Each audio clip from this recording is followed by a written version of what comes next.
I am Will Ortner. This is Chargers Now, and Justin Herbert needs some protection. And it doesn't necessarily feel like General Manager Hortiz has done enough to kind of build up the interior of the offensive line for this team in Los Angeles. Obviously, last year, the Chargers made some moves that it felt like that put this team in a good position to have an improved interior offensive line. Yet that didn't end up being the case. And then when you look at the moves that the Chargers made this offseason, I think signing center Tyler Biadasz is a great move, and it's a great upgrade at that center position. The problem is I don't know if Cole Strange or Trevor Penning are upgrades at that guard position from the previous players that were there. Now, Mekhi Becton did have to get gone, but obviously Zion Johnson was someone that the Chargers wanted to bring back, didn't want to pay the price tag for him.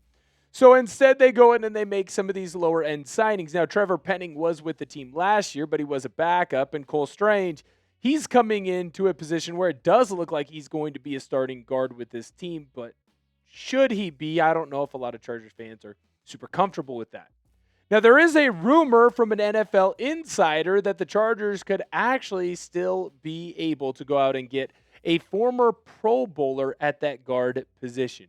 Who is that Pro Bowler going to be, and why or why not the Chargers might make that move? We'll let you know in today's video. Of course, before we do that, we want to make sure that you hit that subscribe button. We are on the road to 3,000 subscribers. We only need 290 more dedicated, real Chargers fans to subscribe to the channel. If you hit that button, you're going to get the latest news and rumors on your favorite team in LA. So we look at the Chargers offensive line depth chart right now, and I tell you that it is a slight improvement, I believe, over last year's crew, especially if Slater and Alt end up staying healthy. If both of them end up staying in a position where they can play the entire year, this Chargers offensive line is going to get better just by osmosis. Now, there is a world where it does feel like a guard could get brought in and a Pro Bowl guard at that could be brought in. Who is that? Well, ESPN's Bill Barnwell, he kind of theorized about a couple options.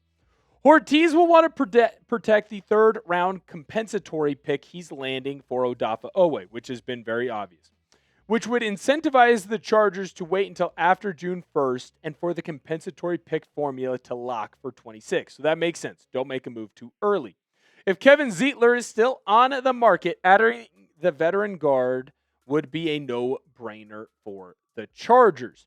Now, I find this to be an interesting move for the team in LA because it does feel like the Chargers have been linked to a lot of offensive linemen in the NFL draft, but Kevin Zeitler would be someone who would be an instant plug-and-play for this offense, and he'd be able to be very successful. Now, last year in Tennessee, I'm not going to sit here and say that Zeitler was lighting the world on fire, but he's also a very clear improvement from what had previously been in LA. He's a pretty well-rounded player, does good in pass pro as well as in run blocking. Now, he gave up more sacks than you might want, but it's also important to note who his quarterback was, Cam Ward. He was a rookie, running around a little bit more, keeping plays alive when he doesn't necessarily need to.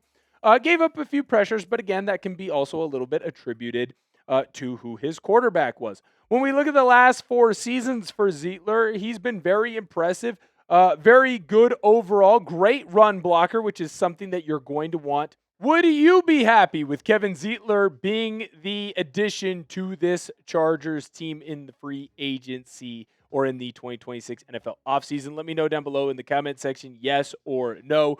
We're going to dive into why the Chargers would or would not want to sign Zeitler, but I'll tell you right now, in the right situation, it makes sense for him. In the wrong situation, it doesn't make sense for the Chargers to make that move. Look at me, Willie Fence sitting here. All right. So why the Chargers would sign Zetler? For me, he's an instant upgrade to what you already have. He's a proven commodity in the National Football League, and he's a player who's going to be on the cheaper end because of how much older he is than everyone else, especially for a lot of players on the interior of the offensive line. His greatest strength is also going to be his greatest weakness. When I look at Penning and I look at Strange, they're obviously younger guys with a lot of talent, but they haven't had the same success that Zetler has had in the National Football League. And it does feel like the Chargers are going really close, if not all the way, all in on this team right now because they know they have the players and the coaches that can get them to a championship and potentially get them to a Super Bowl victory. So to me, when I look at this Chargers team, it would make sense if you think that Zetler is one of the better options to go out and get him. But if I look at Zetler, I think that the Chargers do not want to grab him necessarily unless the draft doesn't go their way. There's a reason why General Manager Hortiz might wait until that June 1st deadline. One, because it doesn't mess with the comp picks, which we've already talked about. Getting a third-round pick in the 2027 draft does seem to be going a long way for this Chargers team. It's why they've waited to make a lot of moves. In fact, you've seen a lot of NFL teams wait to make moves until closer to that June 1st deadline. So it's not the only team that's adopted this theory. But it does feel like there are multiple guards out there that the Chargers could go after that would actually be big-time additions to this team. When we look at the top offensive guards in this draft, I think obviously you've heard my opinion on Vega Ioane. He would be great if he ends up being there at pick 22, instant grab. I think there's a world where the Chargers could trade back in the draft a little bit and get Chase Bisontis a little bit later. Keylan Rutledge, another really good guard. Emmanuel Pregnon, he's someone that's been really heavily linked to the Chargers. He's in that weird no man's land for this team where it feels too early to take him at pick 22, but I don't know that he makes it deep into the second round when the Chargers would be drafting again. So maybe there's a world where the Chargers trade back and they go get Pregnon instead. And then Jalen Farmer, obviously, very good guard as well. When we look at some other potential options, Spencer Fano and Caden Proctor, they're both tackles, right?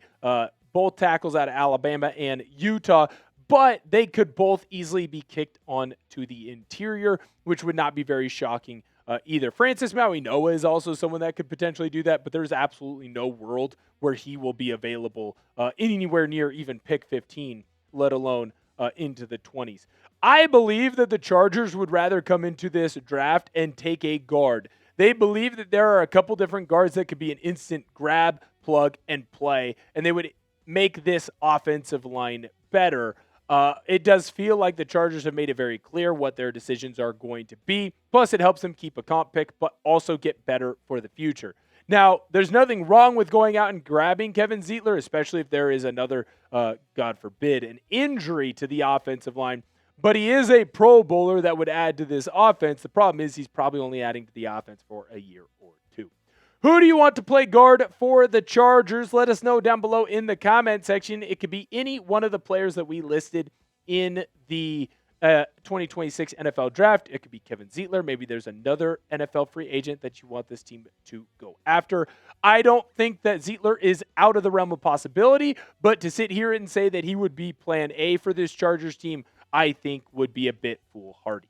Thank you guys so much for viewing today's video. We always really appreciate it. Make sure you hit that thumbs up button because you love the Los Angeles Chargers and you love the content that we've got going here on the channel for you.